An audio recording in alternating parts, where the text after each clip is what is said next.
The common consensus on what a curse even is can be ambiguous. So many cultures and ideas reframe and retool to fit the central tenets of their thematic cause. One thing is common amongst all interpretations, however: their aim is to cause harm. One might wonder at what point is a curse conceived, not just the rituals and requirements that are needed to conjure a curse. No, what is it that makes up a curse? What feeds it?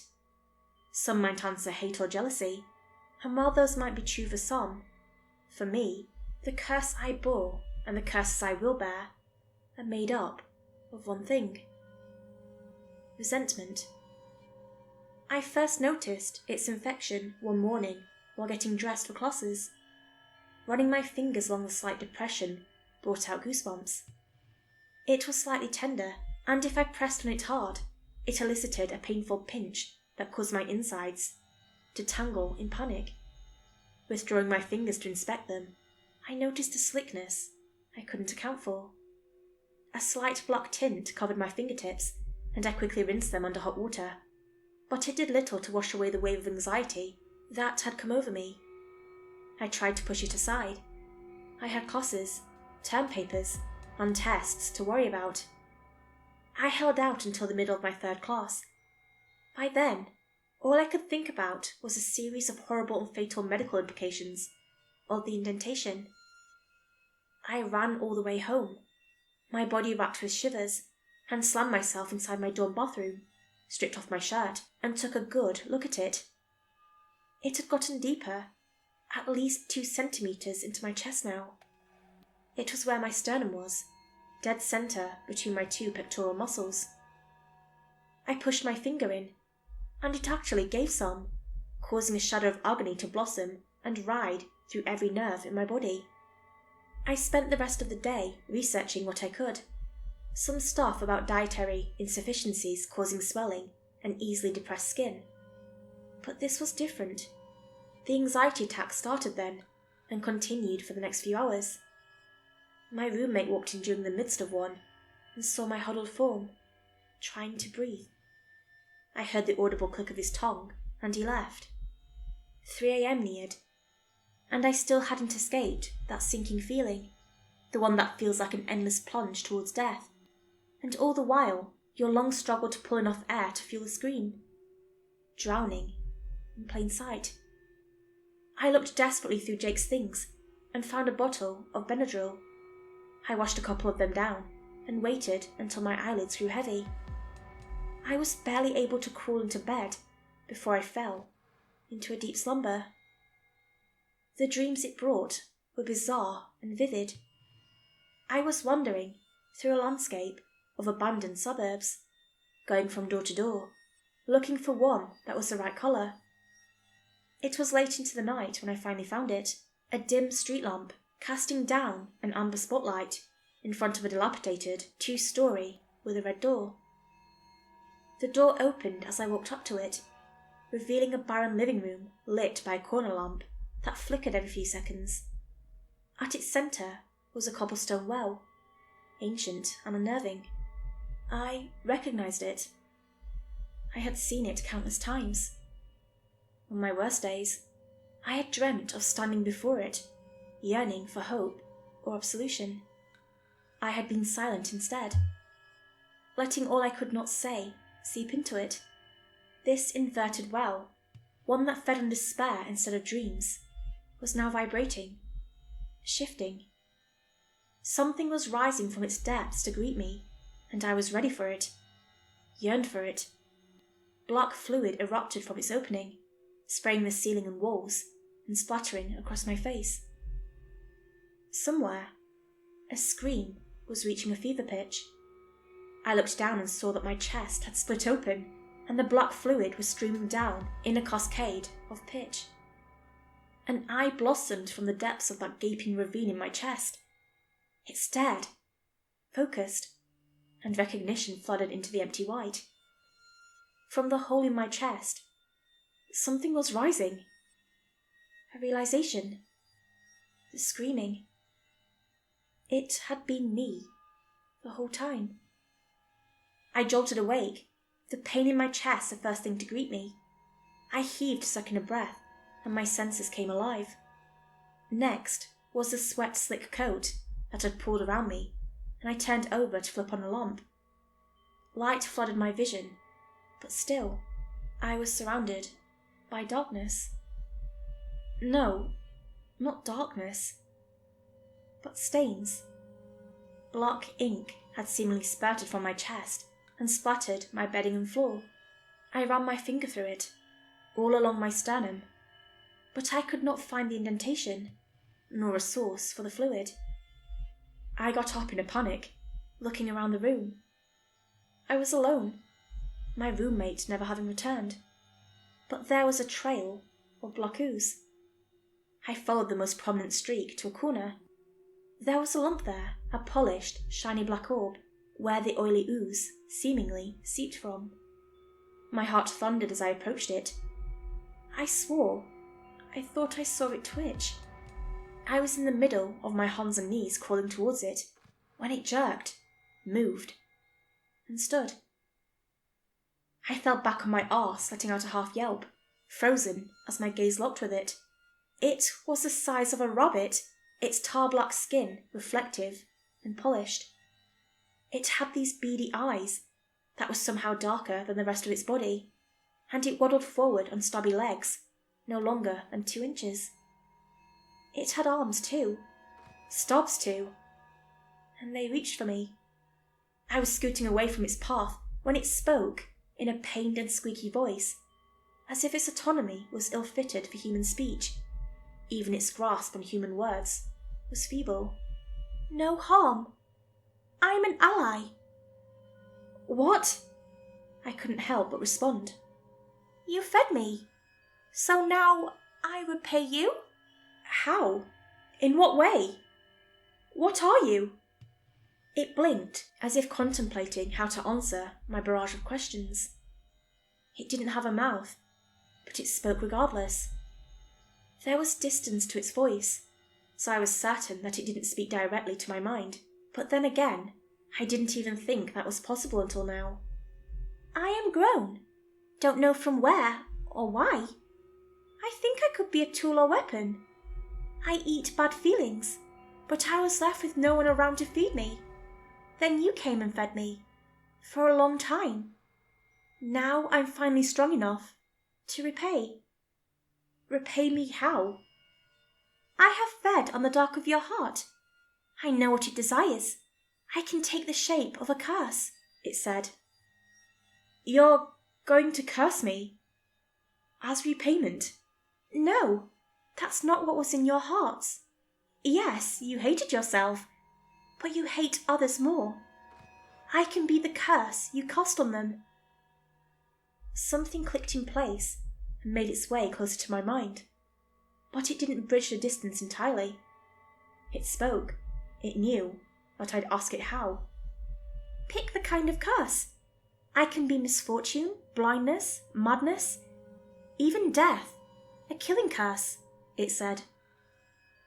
I reached towards it, even as its body distorted and elongated and reshaped into a foot-long, skinny, jagged, oily centipede. I froze, but it skittered forward, crawled across the back of my hand, and wrapped around my wrist. It tickled my skin, slick but warm, almost uncomfortably so. "Pick the kind of curse you want me to be, and feed me to whom you want to inflict. It's easy, but curses burn up in daylight if not attached. You'll have a few hours past dawn before I turn to ash."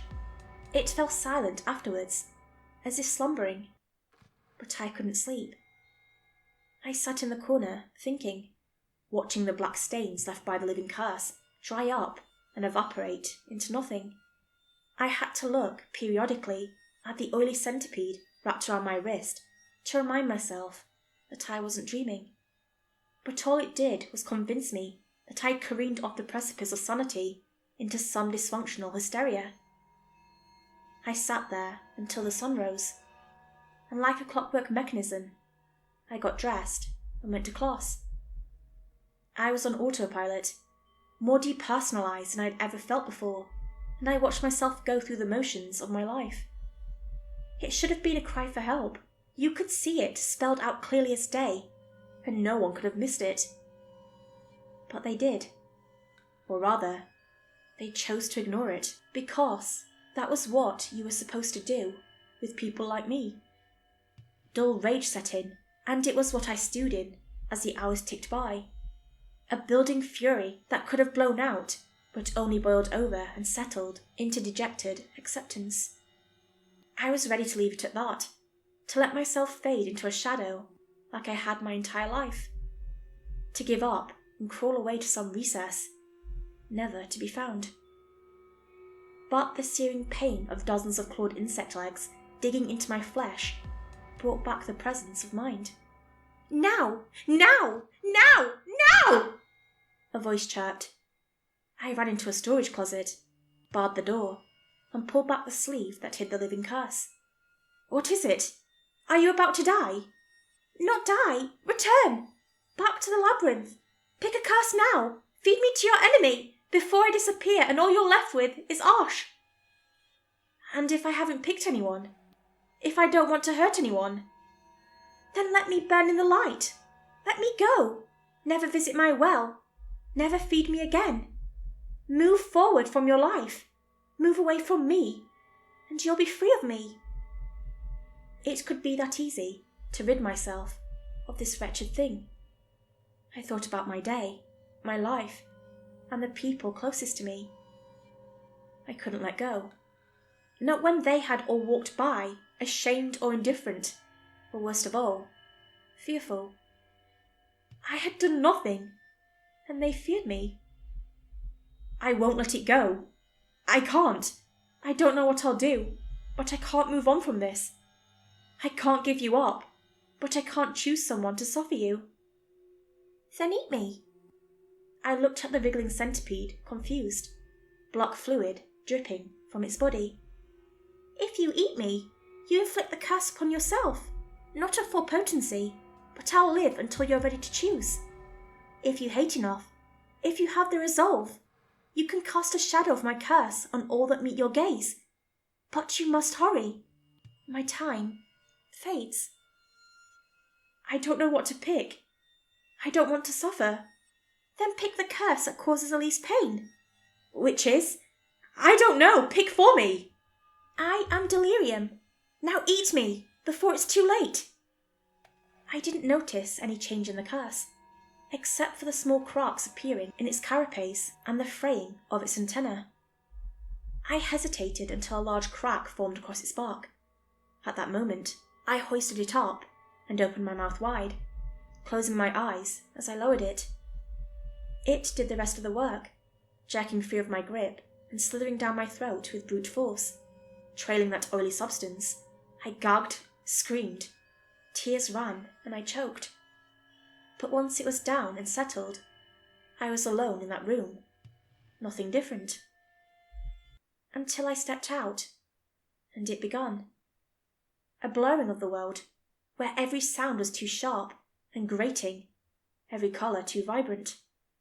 My head was swelling with immense pressure as it filled with hundreds of trivial conversations, all spewing from the mouths of every student and professor in this wing. I couldn't handle it, so I ran, flinging the doors open to the outside. Except outside wasn't outside. No, the doors opened up to a hallway I had been trying to forget all my life, framed with pictures of me and my family. I turned, hoping I could reach the living room so I could leave through the front door, but what I faced was another room, one I'd forgotten about until now. A barred door, walls turned black, stained with soot and char. A sound jolted me back around, the sound of a belt being unbuckled and fabric hitting the floor. Panic rose within me, and I felt like I was in freefall, plummeting from astral orbit, through the Earth's crust, and straight into the pits of hell. Except I wasn't. No. I was in my middle school nurse's office. The scent of floor polish and cheap perfume tickled my nose. If it hurts, you can stop it any time, you know? Just change your habits. It's not that hard. Miss Rena, my middle school nurse, was talking to me. I stared into her eyes, and the world quieted and came into focus. They were green, as beautiful as emeralds. I couldn't help but stare at them every chance I got. They brought forth feelings within me I had never felt before, an awakening. I blinked, and they were burning now, bright green flames that slothed the flesh from her face, and I turned away and screamed. The scream pitched, bent, and distorted into a siren, ascending and descending endlessly. I don't know how long I was caught in its loop, but I couldn't cling onto a single coherent thought longer than a second, as if my mind had been partitioned 6 times, and we were all battling for the sphere of influence. That was my perception. Then clarity, or an illusion of such. In reality, it was only a fleeting break from the delirium, long enough for me to gather my faculties, so that the second dive into madness would hurt just that much more. But time was relative here, stretching out longer than it had any right to. The curse was there, in the hallway of my dorm, no longer a centipede, but a tall humanoid thing, seemingly made of old motor oil. "What's happening? What did you do to me?" I pleaded. "You are suffering the curse of delirium. You chose this, remember?" it said, its voice no longer airy and whistling like a bird's. Its speech was no longer jilted and tenuous. Now when it spoke, its voice was deep and full of power. "You said it would be weaker, subdued." "This is subdued. I am a powerful curse after all." "What are you? Where do you come from? I don't understand." "I don't know. I'm searching for the answer myself. I was malnourished for so long that my mind splintered. I suffered my own madness, and I just know bits and pieces now. I know that I'm in the city of Cradle. The word they call me means demon seed. That's all I know of my identity." I didn't want this." "You'll grow accustomed to it, with time. Not fully, but if you could ignore the delirium, it wouldn't be much of a curse. If it's too much for you to handle, if the pain is unbearable, you can always make it go away." "How?" "Expel me from your body, feed me to someone else, or let the sun take me." I exhaled, long and slow, and felt the prickling at the corner of my mind. The madness was near, but all I could feel was anger, at the curse, at myself, at the world. I turned away and faced a world of static and incomprehensible whispers, deafening and all-consuming. I collapsed into myself, held my hands to my ears, and bowled into the fetal position. It did little to shut out all that was happening, but it did dull it for a moment, until a quiet, throaty keening cut through and pierced my mind directly. I imagined a small undying animal, having an army knife stab them, at consistent intervals, the pace changing periodically so it could never get used to the pain. And then the violence was reflected onto me, except there was no perpetrator. An invisible force sliced into the flesh of my sides, my back, until I was ridden with countless wounds. The pain spurred me to crawl forward on all fours, hoping to escape it, but it was endless. I was bleeding so much, black blood. My blood was black. I laughed, then cried, then crawled forward as the stabbings continued, except now the pain had dulled into an ache that still caused my breath to hitch. I crawled for what seemed like hours, never getting used to the barrage of thoughts, images, and sounds. All the while, the stabbing refused to stop. Even after my body had been shredded to ribbons, and I had been bled of all my blood, it continued, lazily now, as if the invisible force had grown tired, but not enough to cease. Then I hit a wall. Flesh. Thin. Like an amniotic sac. And on impulse, I pushed through into it, harder and harder, until it started to rip. Somewhere, someone was breathing heavily. No more than one, with a rising rhythm and intensity, like a panic attack reaching its peak. I struggled forward, trying to break the damn thing, but it would not give. I was exhausted, so I collapsed into it as if sleeping. But time passed and sleep did not come, but the end of the breathing did, once it reached a fever pitch. I shifted, realizing the stabbing had stopped, trying to move, but then, of all times, the amniotic sac burst, and I fell in whatever lay beyond it. I was in my dorm room, a break in the madness. I was free for a moment. Act. I had to act. Dawn was starting to peek through the window blinds. I stood up and froze, seeing what the rays of light were cast onto. My roommate, Jake, lay in his bed, naked. A woman just as naked was wrapped around him, body slick with sweat, its scent perfuming the room. He had seen me suffering, in the midst of a panic attack, and left me to cope with it alone, and when I hadn't returned, he took the chance not to look for me or tell anyone, but instead use it for his own benefit. Anger coursed through my veins, a fresh injection of hate kicking me into action. I opened my mouth and with my pointer finger and thumb reached in. The curse met me halfway and slid into position. I gripped it and pulled it, a seemingly endless centipede being expelled from my stomach. I looked at the black, segmented body.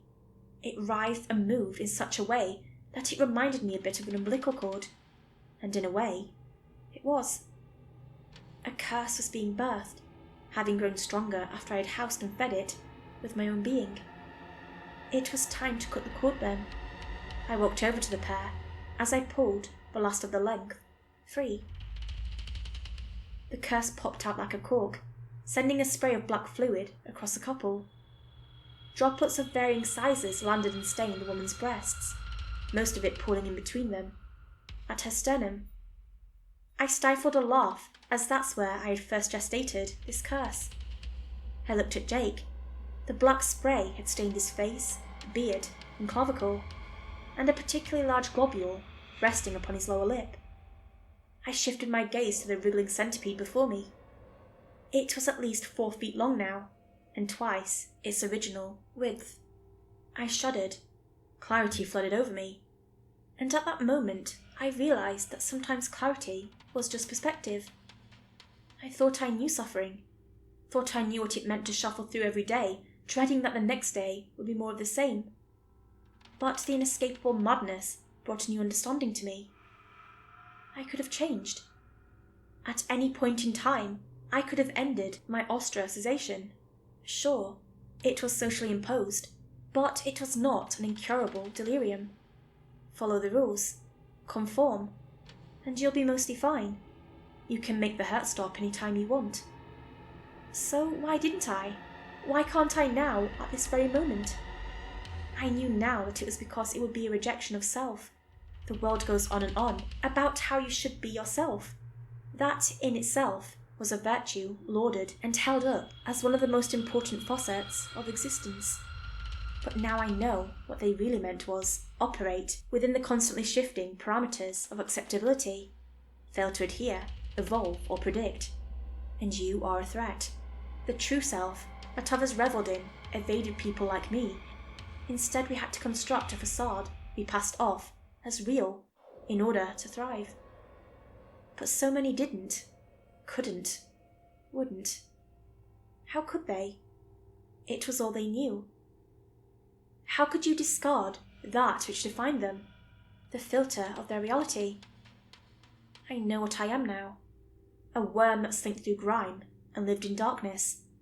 And when others look at me and held me to the light, saying, "See, this is how you should be, and why you should be. It's for the better of everyone," it didn't bring me to enlightenment, but to resentment and hate. I knew what I could do to make them see me as more than just a freak, a threat, but unconsciously I never took the steps because I knew only what it was to exist within the margins, in a periphery, an exile imposed by all, including myself. I held the curse higher, feeling grateful that I'd survived it, suffered it, and was blessed by its clarity. Light streamed in now as the sun crossed the horizon into a bright morning. The curse was still, despite the lethal light upon it. let it go and move on, or revel in it. I looked back down at the pair, at Jake. He was an acceptable version of me, softly rebellious, had thoughts, beliefs, mannerisms, and behaviours that knew the boundaries but never crossed them. Scruffy-faced, soft-eyed, short hair, spiky and messy, but never dishevelled. Charming in an irreverent way. Unassuming cock, but he fought like a jackhammer, obviously. An outsider that wasn't really an outsider. He never was the great other that haunted dreams and fueled paranoia. I held the curse out in front of them and spoke to it. Your choice, demon seed. Wither in the sun, or choose one to torment. I don't care which. It was still for a moment before diving into Jake's mouth. Silently, effortlessly, it slipped inside him and was gone. I walked out of the room, legs wobbling a bit. I was riding a high I had never felt before. Jake was dead by the end of the month. He had been institutionalized until he wasn't, and then he stumbled onto train tracks. Rest is history. No body left to bury. His girlfriend, lover, or whatever she was the one to break the news to me. Thought because I was his roommate I cared, or at least should care. It was a few weeks later when I felt that sting and oil-slick fluid in my sternum. Demon seed. The curse had enjoyed itself. Twice more I've birthed a curse. Let it choose its victim. Let demon seed choose its form. He is the shaky finger of tragedy that strikes without cause or rhyme, deliriously pointed at someone, anyone. And I am the great well of resentment that feeds him. We are what the world needs. A calamity. The great other. Something to fear. Something to hate. And with each glare and impassioned condemnation, the curse grows stronger within me.